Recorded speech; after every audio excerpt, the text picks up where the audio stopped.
Is what we just experienced, this feeling, this sensation, this whatever it is that what people call God? Is that what that is? Welcome to Still In It, 5-MeO DMT Stories. I'm your host, Arthur. Whether you're curious, preparing for your own journey, or reflecting on past experiences, we hope these stories resonate, inform, and inspire. Please enjoy today's episode. This podcast is brought to you by Enfold, offering the world's most comprehensive 5-MeO DMT program. To learn more, visit enfold.org. That's enfold.org, or click on the link in the show notes. Welcome to the podcast, Tony. It's such a pleasure to have you here. Absolutely. Thank you. Yeah. What can you tell us about yourself and what brought you to explore 5-MeO DMT as sort of the next step in your journey? Yeah, absolutely. So I'm from the East Coast, Canada. So I live out here with my wife and our 3 kids. I'm a business owner, run several different types of companies within the world of real estate. Fairly active guy. Have always kept athletics as a big part of my life. But I would say over the last 5 to 10 years, working with various coaches, business coaches, life coaches, the principles or the ideas and the concepts of spirituality, meditation, these things have been slowly been introduced to me over the years. And I recognized very quickly that it was something that I connected with very fast. It was kind of one of those things where it was like an immediate love, but I didn't quite know how to take it to the next step. And it wasn't part of my daily life. So over the years, I've been, kind of doing my own things in terms of trying to meditate more and trying to be more conscious, trying to do some more deep work. And it's been a lot of ups and downs and cycles of being completely into it and wanting to do it, and then life taking over and completely abandoning what I was starting to fall in love with. And after going through a lot of these cycles, it became very frustrating. It's like, I love doing this thing, but I can't seem to get any momentum doing it long term. That feeling and I guess some challenges at home with my wife and kind of our marriage kind of came colliding together to where I recognized some shifts that needed to happen in terms of my thought process and being connected to various things, that the conversation started to change between myself and with my wife in terms of what are some options out there in terms of what could, A, give us a little bit of a shock factor, and 2, give us a different path, something that's really, that can hit us from inside and really open the door to something more to what we're currently experiencing today. That's luckily through a conversation with a friend that had been at Enfold. He, out of the blue, brought it up in a meeting, literally sitting on these chairs right behind me. Mm-hmm. And he's like, yeah, dude, we went to go do this thing in BC. You should check them out. It'll change your life. And that's all he needed to say. Mm-hmm. And I'm like, okay, I'm in.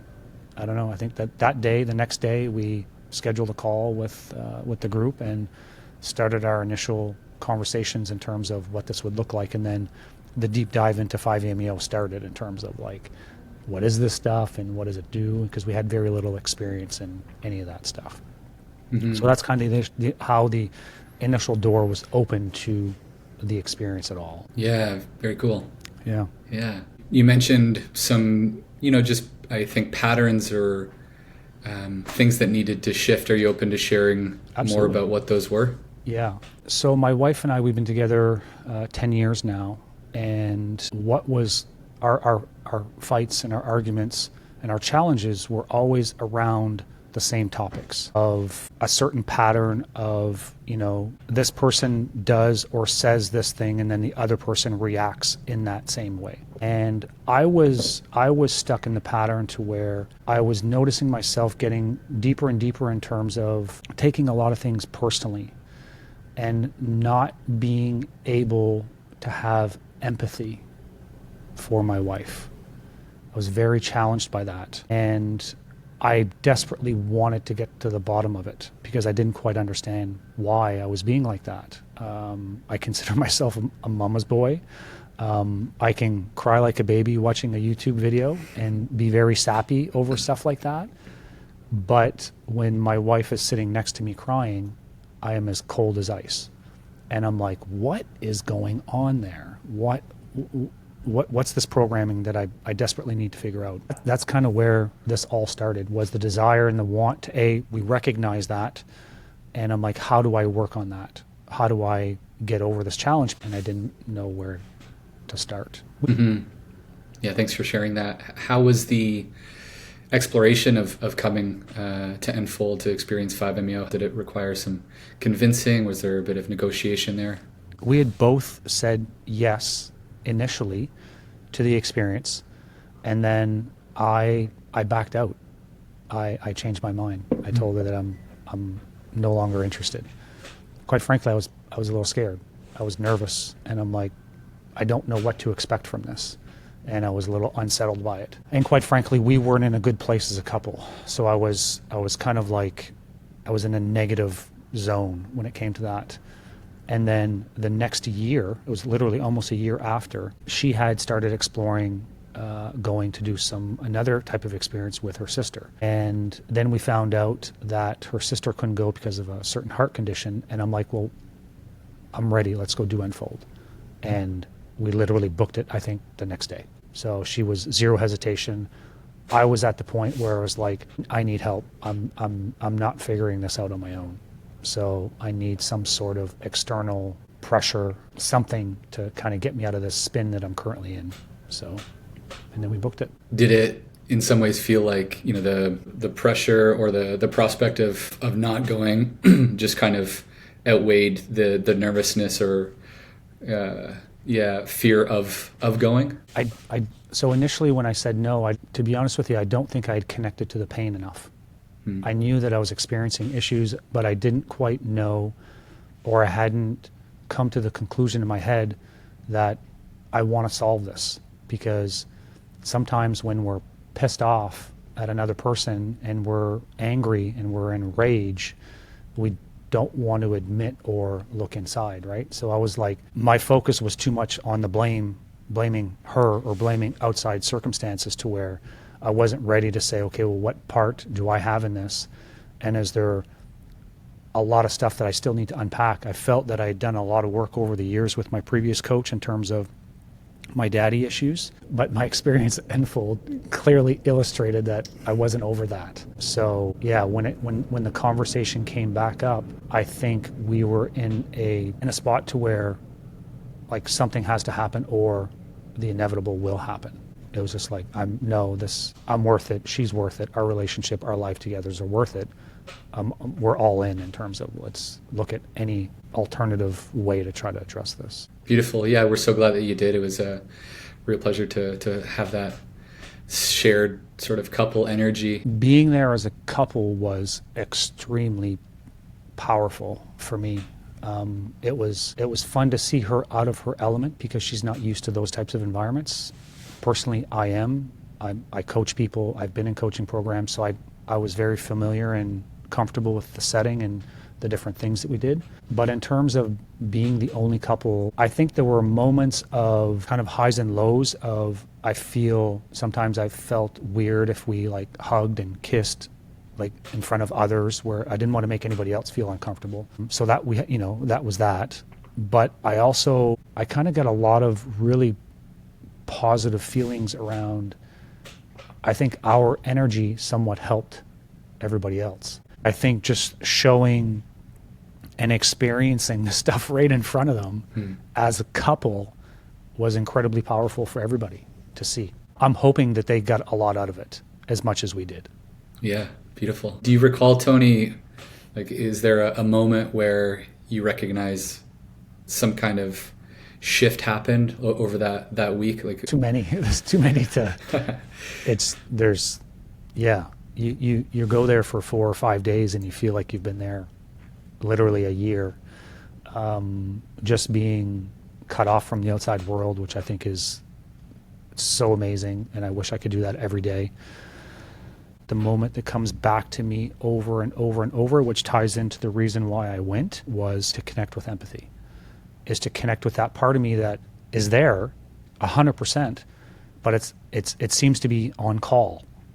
And I'm like, how does this be a little bit more balanced throughout? It actually appeared the strongest on the last day when we were doing the breathwork exercise, and Chantal was beside me, and it might have been when you started to sing or when Steve was singing, and she started bawling.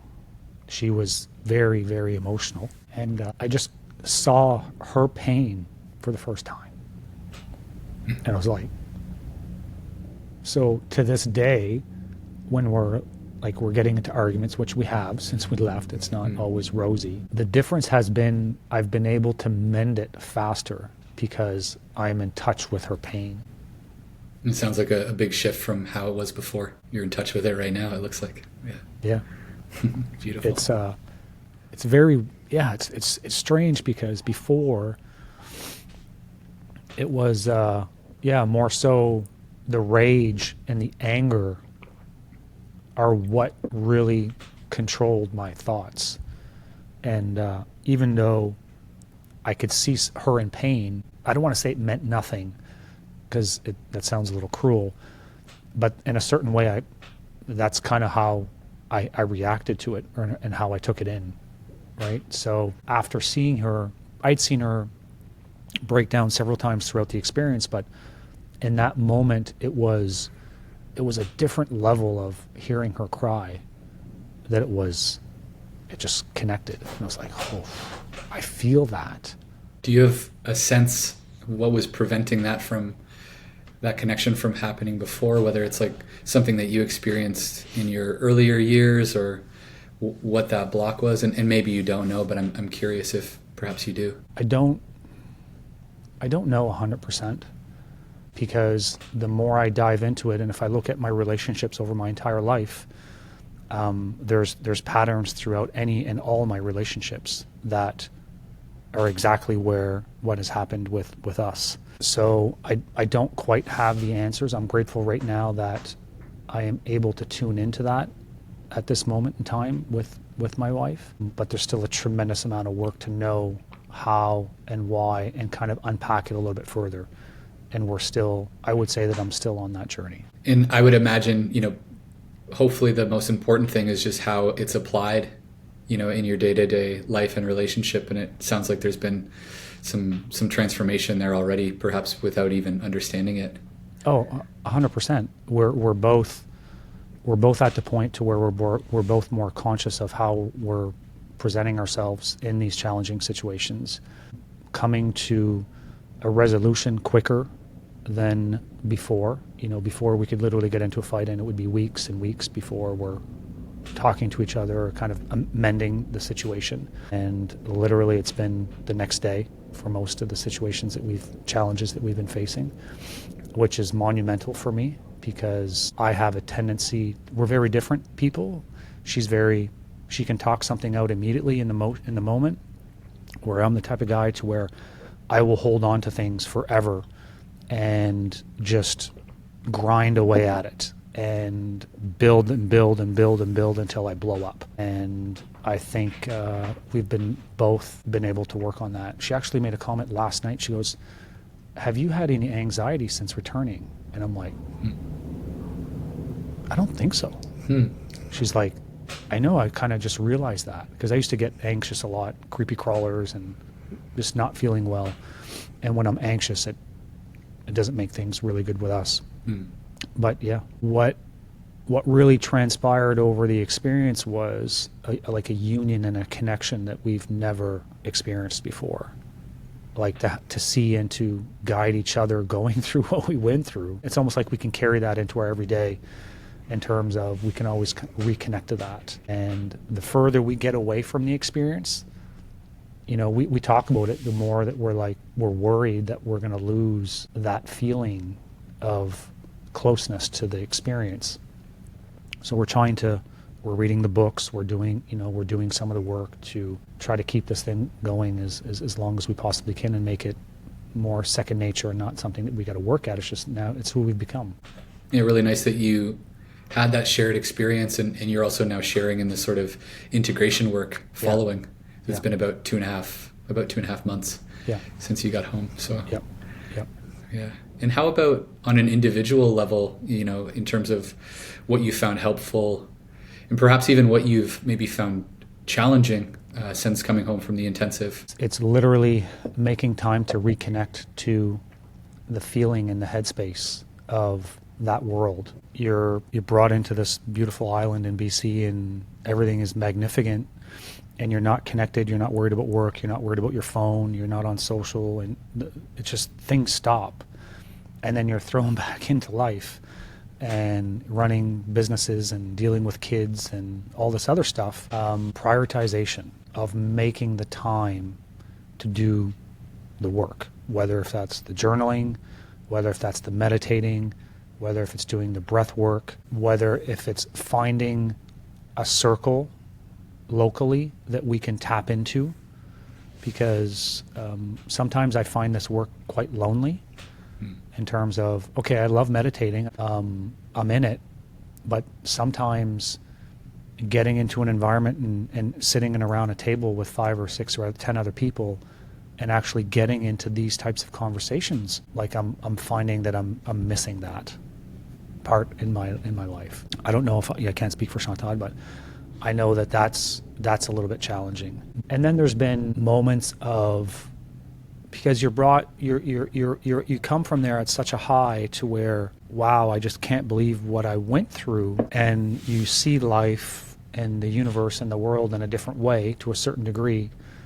and then you come back to life, and then you're like, well, was all that like just a bunch of bullshit, and this real life is what real life is all about, and that's just like nonsense. And I'm fighting that, and I'm like, no, it's not. So the constant want and the desire to blend the two has been challenging. And I think that makes perfect sense, given that, the bulk of the, outside world is not set up in a way to support, human health and flourishing and happiness, and even more so, not set up to support people integrating psychedelic experiences. And you make a really good point that while it can be probably or potentially one of our greatest challenges, connecting with community afterwards, it's also one of the most important things to do. And I wonder, have you found any time to join any of the monthly integration calls, or has there been anything in that realm that's been helpful yet? By far the biggest gift from Enfold and the 5-MeO experience was breathwork, and it's the power of it continues to blow me away. So ever since coming back, I literally do circa 1 to 2 times a week, and it's magical in terms of what it does for me, and it gives me the faith that is still there, and I can tap into it anytime I want.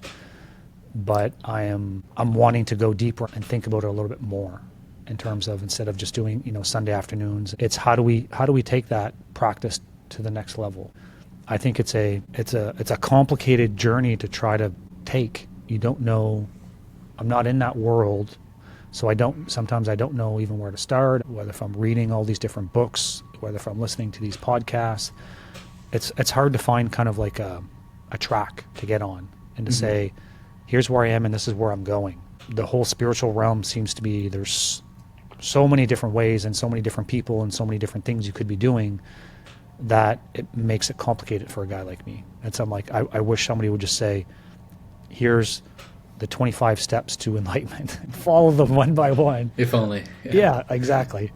That would be really nice if somebody could package that up and sell it to me. Yeah, might be onto something there. Yeah, but that continues to be kind of where I struggle.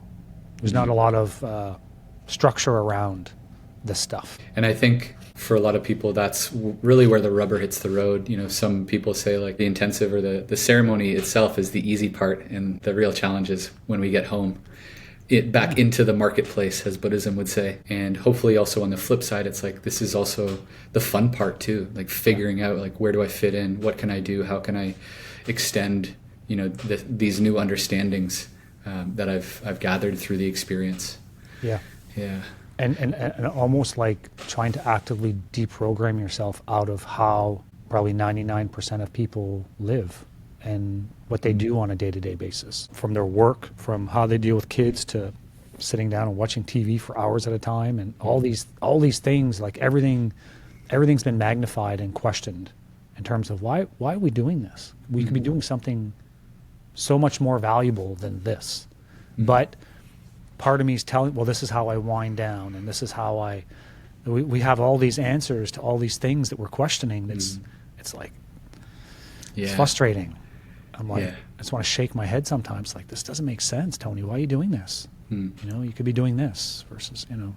Yeah, it can take a lot of work to sort of get out of that sort of conditioned inertia, you know, where, you think that, I wind down by scrolling Instagram for an hour or watching Netflix. And, you know, the reality is it wasn't always that way. And there's a way to choose a different way. And hopefully an experience like this, as you said earlier, can produce enough of like that shock value to sort of get us out of those ruts. But easier said than done. Again, you know, we live in a world with 8 billion other humans, and most of them are not having the same experience. And I think it's okay to, hopefully hold ourselves with some, compassion too, and know that we're not going to, there's no such thing as like a perfect integration. But, you know, if I'm not mistaken, I recall having a relatively brief exchange with you, Tony, following your full release ceremony. It seemed like something really deep had happened for you. Like you had gone to a place that I think, you know, you were really having a hard time putting into words, but I'm curious if you recall that moment or what that experience was. And absolutely. Yeah. It's something that I'll never be able to fully explain or realize. So I'm not a religious person. You know, I've always considered myself more on the spiritual side. However, I've always been interested and open to hearing and talking about anything, right? I'm open to conversation and all that stuff. When I came out after the first one, I asked one question to Steve, and I'm like, is this what dying feels like? I remember that very, very clearly. And then the second time, that's probably what we talked about. I'm like, is this what is what we just experienced, this feeling, this sensation, this whatever it is that what people call God? Is that what that is? Because in my head, it was always like, oh, well, God is some guy with a beard. And like I had all these kind of connotations in my head built up to where it was like this person. And what this experience brought to me was like, it's the wholeness of it. It's not necessarily, it's not a person. It's not a specific thing. It's this entirety of this conversation. And it kind of all came to fruition because I'd heard it on a podcast, and where the guy said, you know, God is everything and everything is God.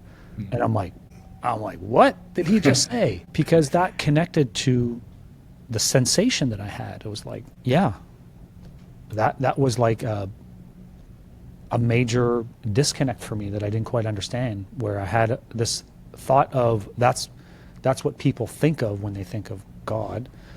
And then, but the reality of it, is it just this being, and this sense of faith, and this sense of knowing that there's a greater thing out there kind of making all this happen? And that's what people connect to, and this higher faith. And they've created all these different versions of stories around it, and pictures and visuals and all this stuff. But I'm like, you know, did I just experience like the real thing? Like, is that what I felt that I was in? Was that what people connect to?